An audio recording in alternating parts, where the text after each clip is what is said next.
যাই, এখনো অনেক কাজ বাকি রয়েছে, কাজগুলো সারিয়ে আসি গে।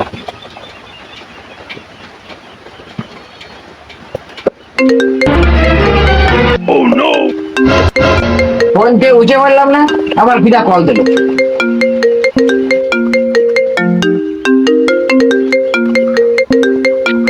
ঘটক সাহেব কল দিছে। হ্যালো, ওয়ালাইকুম আসসালাম। ও, কি হয়েছে একটু পরে করছি, আমি একটু কাইন্ডে নি, না কানলে মন পাতল হয় না। কান্না আসতেছে কিন্তু আমার চোখতে পানি পড়তেছে না।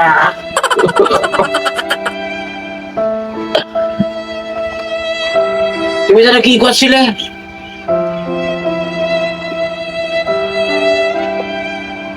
কি হয়েছে? কান্না করছি কেন? কি হয়নি তুমি আমার তাই কও, কি হতি আর বাকি আছে? দেশের কি পরিস্থিতি, বিশ্ববিদ্যালয়ের ছেলেমেয়েরা, তাদের স্কুল কলেজের ছেলেমেয়েরা তাদের অধিকারকে ফিরে পাওয়ার জন্য আন্দোলন করতেছিল। সেই আন্দোলনকে কেন রণক্ষেত্রে বানানো হলো, কেন একটা যুদ্ধক্ষেত্র বানানো হলো?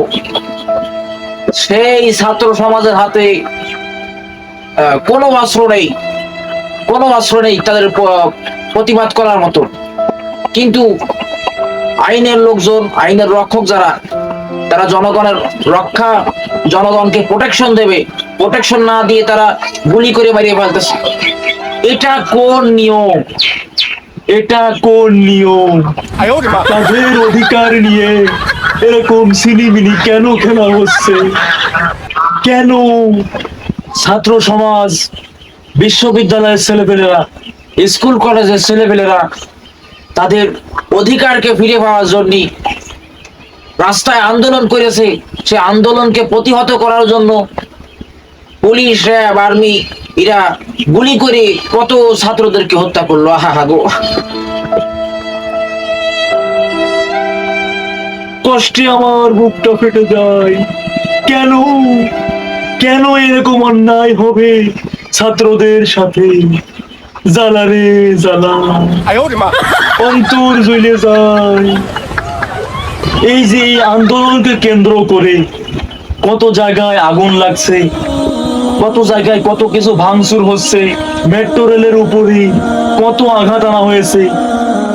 এই যে ক্ষয়ক্ষতিগুলো হচ্ছে এই আন্দোলন করার ফলে,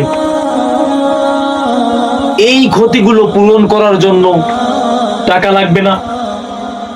এই টাকাগুলো কোথা থেকে আসবে? এই জনগণ থেকে তো। এই যে তোমার সপ্তাহেরও বেশি ওয়াইফাই, নেট এগুলো বন্ধ ছিল, কোটি কোটি কোটি টাকা লস হয়ে গেছে। এই টাকাগুলো কোথা থেকে উঠবে?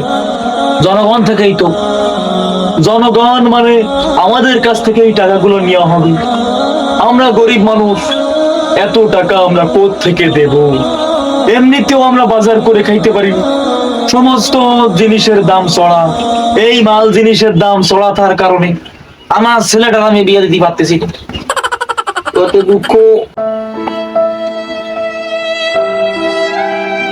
এই তুমি একটা কাজ করো, আমার ছেলের বিয়ে দেবো না আমি, আমার যে বোর্ড আছে সেটাও নিয়ে যাও। এত কষ্ট করে সংসার করা যায় না, কি করে আর কত নির্যাতন আর সহ্য হয়। আগে শুনতাম খেলা হবে, খেলা তো শুরু হয়েই গেছে, জনগণ মারা খেলা। এরকম যদি আন্দোলন চলে, এরকম যদি দেশের ক্ষয়ক্ষতি হয়, সেটা পূরণ করার জন্য জনগণের কাছ থেকে টাকা তোলা হবে। এই যে আমরা কারেন্ট চালাই, এই যে গরমের চোটে মাথার উপর ফ্যান একটা ধরাইছি, এই যে কারেন্ট ঘুরতেছে, মানে কারেন্ট না, ফ্যান ঘুরতেছে, এর জন্য যে বিলটা হচ্ছে, আগে প্রতি মাসে 200-250 টাকা দিলি শোধ হয়ে যেত। এখন এই যে কয়েকদিন আগে আমি বিল দিয়ে আসলাম, প্রায় 800 টাকার মতো দিয়ে আসলাম। জ্বালা রে জ্বালা, এত টাকা যদি কারেন্ট বিল ওঠে, আমরা কি করে কারেন্ট বিল দিব? এত বাজার করে খেতে পারছি না, না খেয়ে খেয়ে প্রায় কেল্লা পথে আর হয় না। তো যাই হোক, তুমি কে জন্য কল দিছাও তাই কও। আরে এতক্ষণ ফেলে আমি কি বললাম? বললাম না আমার ছেলের বিয়ে দেবো না, তুমি আমার বউটাও নিয়ে যাও। যেহেতু তুমি আমার বিয়ে দিয়ে দিলে, তো তুমি আমার বউটাও নিয়ে যাও। আমার বউ লাগবে না, আমি একা একা না খেয়ে মরে যাবো। কিন্তু পরের মাইয়ে আমার ঘরে তুই তারে না খায় আমি মারতে পারবো না। কি নিবা না?